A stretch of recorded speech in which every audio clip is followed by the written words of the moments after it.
ஆறு திருமுருகன் அவர்களால் நடத்தப்படுகின்ற அந்த இல்லம் சில பிள்ளைகளை கொண்டு வந்து அவருடைய இல்லத்தில் தங்க வைக்கப்பட்டிருந்தால் அவர்கள் குளிக்கும் இடங்களில் இவ்வாறாக சிசிடிவி கேமரா பொருத்தப்பட்டிருந்ததால் அந்த இல்லம் மூடப்பட்டது என்ற ஒரு பத்திரிகை செய்தி முக்கியமாக உதயன் பத்திரிகைகளில் வெளியிடப்பட்டிருந்தது. ஏன் உதயனுக்கு இவ்வாறான ஒரு வன்மம்? ஆறுமுருகன் ஐயா அவர்கள் மலையகத்திலிருந்து இந்த சிறுமிகளை யாழ்ப்பாணத்துக்கு இட்டு வந்த போது அவரை பற்றி பல வீர பிரதாப கதைகள் உருவாக்கப்பட்டன. ஏன் அந்த பிள்ளைகள் அங்கு அமைக்கப்பட்டிருக்கும் நிரந்தர பொறுப்பான அல்லது பாதுகாப்பான குளியல் அறைகளில் குளிக்க அனுமதிக்கப்படவில்லை என்பதுமே இந்த சர்ச்சையை தீயாக பரவ வைத்தது. ஒரு அறக்கட்டளை செயற்படுவதற்கு அங்கு சட்ட திட்டங்கள் இருக்கின்றதா என்பதுதான் முதல் கேள்வியாக இருக்கின்றது. ஆறு திருமுருகன் ஐயா அவர்கள் பல்வேறு நற்காரியங்களை செய்து வருகின்றார். ஆனால் இது ஒரு ரிச் மேன் கிளப்.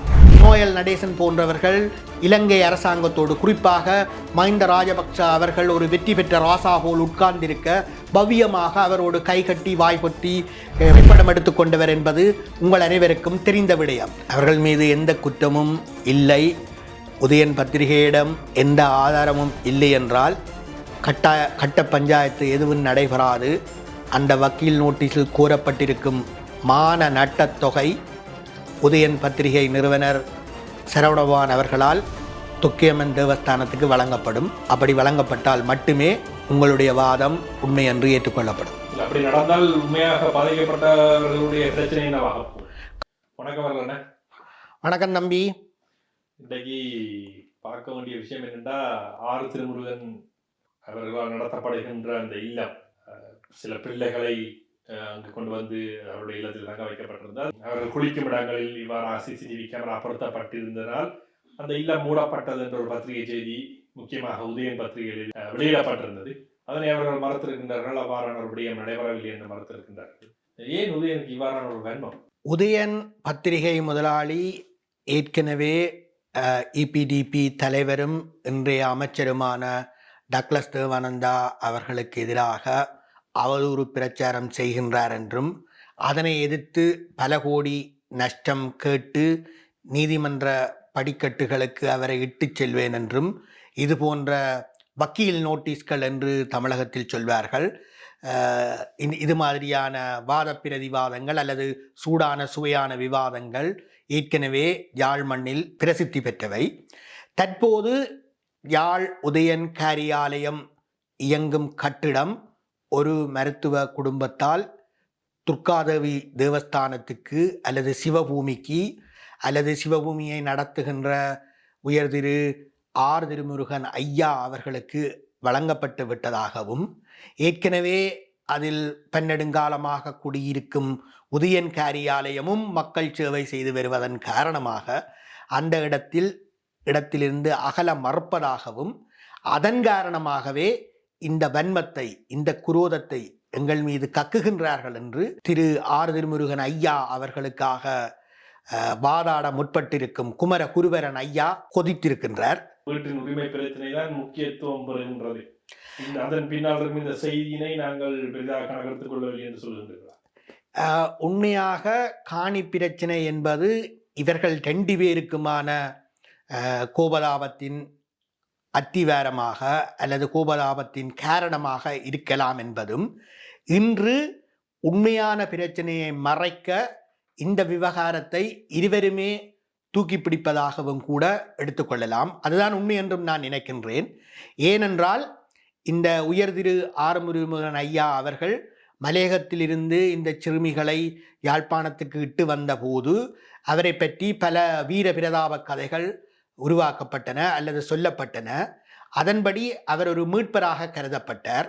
அப்பேற்பட்ட மீட்பர் ஒரு வசதி குறைவான ஒரு குளிக்கக்கூட ஒழுங்கான இடமற்ற ஒரு இடத்தில் அந்த பிள்ளைகளை தங்க வைத்திருப்பார் என்பது ஒரு ஆச்சரியமான விஷயமாக அவருடைய ரசிக சிகாமணிகளுக்கு இருந்தது.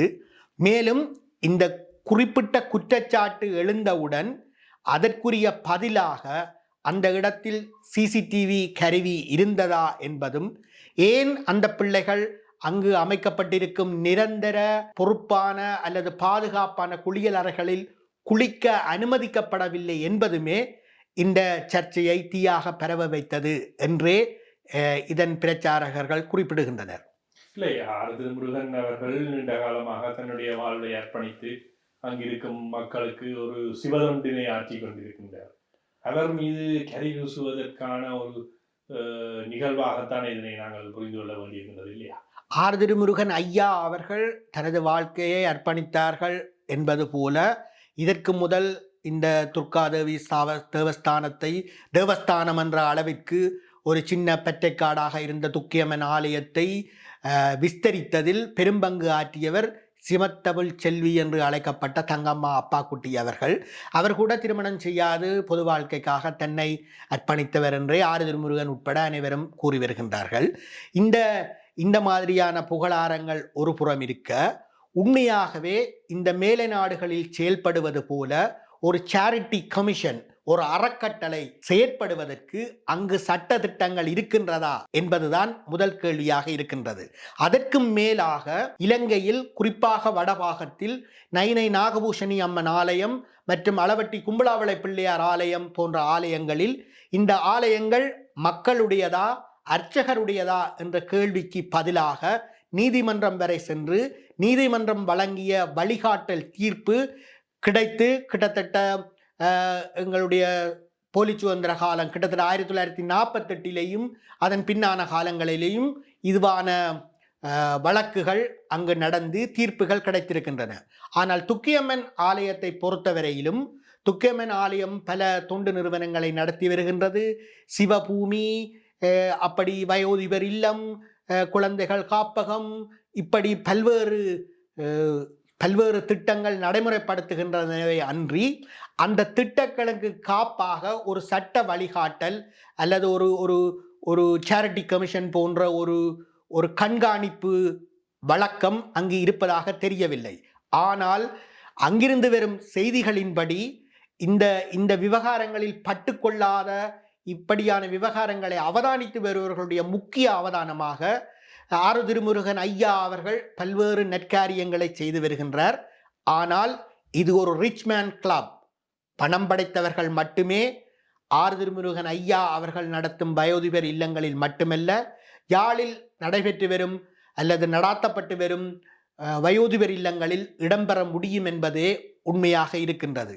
மேலும் ஆனால் அங்கு பெரும்பாலாக பிள்ளைகளால் கைவிடப்பட்டவர்கள் அல்லது யார் மற்றவர்களாக இருப்பவர்கள்லாம் அங்கு இருப்பதற்கான வழிவகைகளை தானே அவர்கள் ஏற்படுத்திக் கொள்கின்றார்கள். இதற்குள் இங்கு ரிச்மன் கிளப் வந்திருக்கின்றது. நிச்சயமாக பணம் படைத்தவர்களிடம் அவர்களுடைய சொத்து பத்துகளை வாங்கி விட்டுத்தான் அங்கு தங்க அனுமதிக்கப்படுகின்றார்கள் என்றுதான் சொல்லப்படுகின்றது. ஏழை பாழைகளுக்கு அங்கு இடமில்லை என்பது எல்லோராலும் ஏற்றுக்கொள்ளப்பட்ட உண்மையாக இருக்கின்றது. அதைவிட மேலாக இந்த மாதிரியான விவகாரங்களை, அவருக்கு மேல் வரக்கூடிய குற்றச்சாட்டுகளை தடுத்தாட்கொள்வதற்காக அவர் நடத்தும் பாராட்டு விழாக்கள், பரிசளிப்பு விழாக்கள், கொள்கை பிரகடன உரைகள் போன்றவற்றில் சமூகத்தின் பெரிய மனிதர்களான நீதிபதிகள், கல்லூரி அதிபர்கள் போன்ற பெரிய மனிதர்கள் அல்லது ஆளும் வர்க்கத்தைச் சேர்ந்தவர்கள் அழைக்கப்பட்டு கௌரவிக்கப்படுவதால் ஆர் திருமுருகன் ஐயா அவர்களுக்கு எதிராக யாராவது முகப்புத்தகத்திலோ அல்லது வேறு ஊடகங்களிலோ கேள்விகள் எழுப்பும் பட்சத்தில் அந்த கேள்வி கேட்பவர் ஒரு கண்டனத்துக்குரியவராக சித்தரிக்கப்படுகின்றார். குறிப்பாக முகப்புத்தகத்தில் தொடர்ந்து எழுதி வரும் நோயல் நடேசன் போன்றவர்கள் மற்றும் விக்கி விக்னேஸ்வரன் போன்றவர்கள் ஆர் திருமுருகன் ஐயா அவர்களுக்கு எதிராக வெறும் குற்றச்சாட்டுகளுக்கு எதிராக மிகவும் சீற்றத்துடன் பாய்கின்றனர். குறிப்பாக இந்த நோயல் நடேசன் போன்றவர்கள் இலங்கை அரசாங்கத்தோடு, குறிப்பாக மஹிந்த ராஜபக்ஷ அவர்கள் ஒரு வெற்றி பெற்ற ராசா போல் உட்கார்ந்திருக்க பவ்யமாக அவரோடு கைகட்டி வாய்ப்பொத்தி புகைப்படம் எடுத்துக்கொண்டவர் என்பது உங்கள் அனைவருக்கும் தெரிந்த விடயம். இது போன்ற ஒரு ஆளும் வர்க்க கரிசனை அல்லது அனுசரணை ஐயா அவர்களுக்கு இருப்பது அவர் மீதான சந்தேகத்தை குறைப்பதற்கு பதிலாக அதிகரிப்பதாக இருக்கின்றது என்பதுதான் உண்மையான தேடல் உள்ள மனிதர்களுடைய கேள்வியாக இருக்கின்றது. அவர் தமிழும் சைவத்தையும் ஒன்றாக பார்க்கின்றார். தமிழை வளர்ப்பதற்கு, சைவத்தை வளர்ப்பதற்கு, அங்கு இன்று ஏற்பட்டிருக்கின்ற சமுதாய ரீதியான தாக்குதல்களை தடுப்பதற்காக இவ்வாறான செயற்பாடுகளில் சைவத்தை வளர்ப்பதனூடாக நம்மை நிலைநிறுத்திக் கொள்ள முடியும் என்ற ஒரு விடயத்தை தானே மக்கள் முன்னால் வைக்கின்றார். அதில் என்ன தவறு இருக்கின்றது? அவர் தமிழை வளர்க்கின்றாரோ சைவத்தை வளர்க்கின்றாரோ என்பதெல்லாம் ஒரு புறம் இருக்க, இதனை நுணுகி ஆராய்பவர்கள் சொல்கின்ற சில சான்றாதாரங்களை மட்டும் உங்களுக்கு திரும்பச் சொல்லலாம். பொதுவாக கொடையளிக்க விரும்புபவர்களுடைய சோம்பேறித்தனம் அல்லது கொடையளிக்க விரும்புபவர்களுக்கு அங்கு வேறு நிறுவனங்கள் இது போன்ற கொடைகளை பெற்று மக்களுக்கு சேவைகளை வழங்க முன்வராமை போன்ற விவகாரங்களால் ஆளும்பர்க்க அனுசரணை பெற்ற ஐயா அவர்கள் இதில் முன்னோடியாக திகழ்கின்றார். இங்கு பேசுபொருளாக இருப்பது ஐயா அவர்களுடைய வெளிப்படைத்தன்மை, அக்கவுண்டபிலிட்டி என்று ஆங்கிலத்தில் சொல்லப்படும் வெளிப்படைத்தன்மை, அல்லது மக்களுடைய பணத்தில் பொது சேவைகளை செய்யும் போது மக்கள் கேட்கும் கேள்விகளுக்கு பதில் சொல்லி பழக வேண்டும். அதற்கு பதிலாக ஆளும்பர்க்கத்தின் அங்கீகாரம் பெற்ற விக்னேஸ்வரன்களையோ அல்லது நோயல் நடேசன்களையோ அல்லது சிவமலல் அனந்தசேனன் போன்றவர்களையோ முன்னிறுத்துவது மக்களுக்கான உபகாரமாக இருக்காது. இதுதான் மக்கள் மத்தியில் நிலவும் எதிர்கேள்வி. இதில் தற்போது உதயன் பத்திரிகைக்கு அவர்கள் ஒரு வக்கீல் நோட்டீஸ் அனுப்பியிருப்பதாக சொல்லப்படுகின்றது. இதன் அடிப்படையில் பார்த்தால் அவர்கள் மீது எந்த குற்றமும் இல்லாத பட்சத்தில் தான் அவர்கள் நீதிமன்றத்தை நோக்கி செல்வதற்கு முயற்சிக்கின்றனர். அவர்கள் மீது எந்த குற்றமும் இல்லை, உதயன் பத்திரிகையிடம் எந்த ஆதாரமும் இல்லை என்றால் கட்ட பஞ்சாயத்து எதுவும் நடைபெறாது. அந்த வக்கீல் நோட்டீஸில் கூறப்பட்டிருக்கும் மான நட்டத்தொகை உதயன் பத்திரிகை நிறுவனர் சரவணபவன் அவர்களால் தொக்கியம்மன் தேவஸ்தானத்துக்கு வழங்கப்படும். அப்படி வழங்கப்பட்டால் மட்டுமே உங்களுடைய வாதம் உண்மை என்று ஏற்றுக்கொள்ளப்படும். அப்படி நடந்தால் உண்மையாக பாதிக்கப்பட்டவர்களுடைய பிரச்சனை என்னவாகும்? கடந்த காலத்தில் இது போன்ற வக்கீல் நோட்டீஸ்களின் அடுத்த கட்டம் கட்ட பஞ்சாயத்து என்பதாகத்தான் இருந்தது. இந்த பிரச்சனை வக்கீல் நோட்டீஸ், கட்ட பஞ்சாயத்து அல்லது காணிச்சண்டை என்பதை மீறி மலையக மக்களை, குறிப்பாக மலையக சிறுமிகளை உலகளாவிய பொது வழிகாட்டல்களின் ஊடாக நடாத்த வேண்டும். தானம் செய்கின்றோம் என்ற இறுமாப்புடன் நாங்கள் தானம் கொடுக்கும் மாட்டை நீங்களார் பல்லு புடுங்கி கேட்க என்று திமிர்த்தனம் காட்டுவது அழகல்ல. ஏனென்றால் நான் மீண்டும் திரும்ப சொல்கிறேன், மக்களுடைய கொடைகளில் இருந்துதான் நீங்கள் இந்த தானங்களை செய்கிறீர்கள். உங்களுடைய சொந்த உழைப்பில் இருந்தோ அல்லது உங்களுடைய சொந்த சொத்துக்களை விற்றோ அல்ல.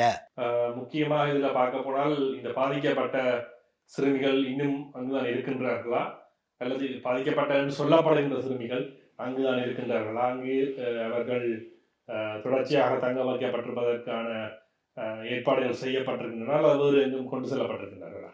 அவை பற்றி தெளிவான பதில் எதையுமே அளிக்க ஐயா அவர்களின் நிர்வாகம் அக்கறை காட்டவில்லை. மாறாக அபாண்டம், பழி, அக்கிரமம் என்ற சொற்களைத்தான் அவர்கள் பாவிக்கின்றார்கள். இல்லை, இதில் ஏன் இந்த கேள்வி என்றால், இன்று இந்த அரசியல் தலைமைகள் இது பற்றி என்ன முடிவெடுத்திருக்கிறார்கள், இதனை பற்றி ஒரு விசாரணை நடத்தினார்களா, இவ்வாறு நடந்திருக்கின்ற சொல்லி மக்கள் முன்னிலையில் மக்கள் முன்னால் இருக்கிற சந்தேகத்திற்கு விடை தருவதற்காக கூட அவர்கள் ஏதேனும் முயற்சி செய்திருக்கிறார்கள்? இன்று இருக்கும் அரசியல் பிரதிநிதிகளை ஐயா அவர்கள் வரிசை கிரமமாக சென்று சந்தித்து வருகின்றார் என்று மட்டும் செய்திகள் வருகின்றது. ஏனென்றால் இன்று நடக்கின்ற பல்வேறுபட்ட பிரச்சனைகளுக்கு ஒரு வகையில் அரசியல்வாதிகள் முன்னின்று வந்து அந்த பிரச்சனையை பற்றி பேசுகிறார்கள், ஏதோ ஒன்று செய்கின்றார்கள். ஆக குறைந்தது மக்களுடைய வாக்களை பெறுவதற்கு அல்லது கவனத்தை ஈர்ப்பதற்காக கூட செய்கின்றார்கள். அவ்வாறு கூட இந்த அரசியல்வாதி இங்கு செயல்படவில்லை என்று சொல்வது மிகப்பெரிய சந்தேகத்தை ஏற்படுத்தி இருக்கின்றது. அல்லது இந்த பிரச்சனையில் அவர்கள் அக்கறை காட்டவில்லையா என்பதை கூட கேள்வியாக எழுப்ப வேண்டியிருக்கின்றது. இது பற்றிய தகவல்களுடன் நாங்கள் விரிவாகவும் பேச வேண்டியிருக்கின்றது. மேலும் தகவல்கள் இணைக்கப்படத்தில் விரிவாக இதை பற்றி பேசலாம் என்று நினைக்கிறேன். இன்று நம்முடன் இணைந்து கொண்டு இந்த தகவல்களை அளித்தமைக்கு மிக்க நன்றி. அறக்கட்டளைகளின் அறம் கேள்விக்குள்ளாக்கப்படும் என்ற நம்பிக்கையோடு வாய்ப்புக்கு நன்றி தெரிவிக்கின்றோம்.